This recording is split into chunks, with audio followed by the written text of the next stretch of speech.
Agora sim. Você foi devagarzinho, então não consegue.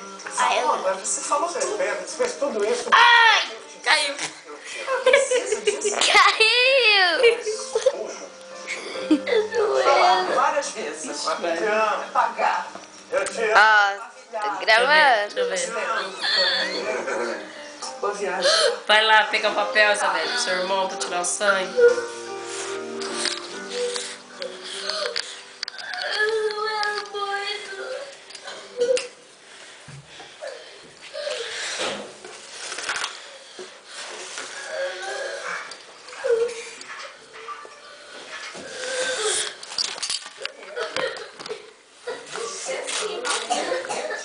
De surpresa, pelo menos 2 anos precisando fazer isso?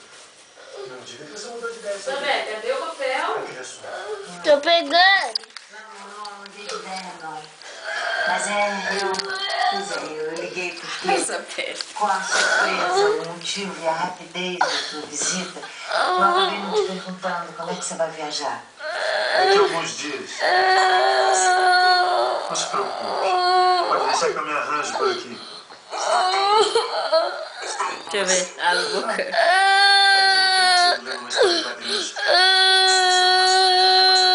Pronto, já até parou de ser sangue. Pronto, parou.